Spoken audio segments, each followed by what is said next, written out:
Dreamscape presents Yes and I Love You by Roni Loren, narrated by Desiree Ketchum. Chapter 1. Sometimes, Hollyn Tate pretended she was in a movie. She had the script, she knew her lines.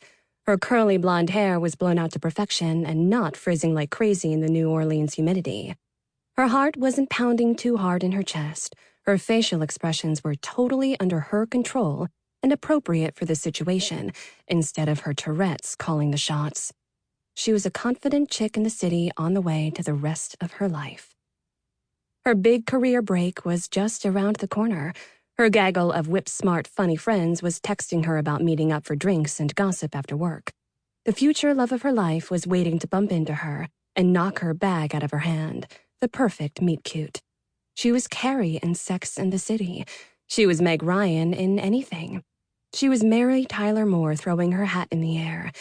She was that girl. The camera would zoom in on her as other people strolled along the streets around her, their presence only a blur in the background. This was her day, her world. She was owning it. Hollyn tried to imagine the scene playing on a movie screen as she walked, seeing this better, bolder version of herself navigate the uneven city sidewalks with grace. The brightly painted storefronts, the perfect pop of color in the background. If this woman bent down to snag one of the clovers pushing through the cracks in the pavement, it'd have 4 leaves. Hollyn tried to believe the image, believe that this woman existed. The mental movie got her through the walk to work. Sometimes. Today, the fantasy was faltering, her lack of sleep making her extra jumpy. She turned the corner and the bright blue 4-story workaround building split the sun's morning rays, scattering the light.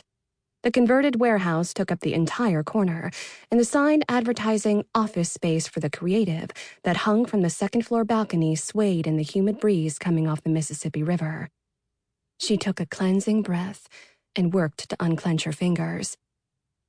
Even though she didn't get the overwhelming nausea she had suffered during her first few weeks at workaround, her stomach still roller-coastered and her neck muscles balled up like fists. The image of that confident, camera-ready woman slipped away from her like a rogue spirit, escaping its temporary host, another ghost haunting the streets of New Orleans. She rehearsed her plan for the morning in her head.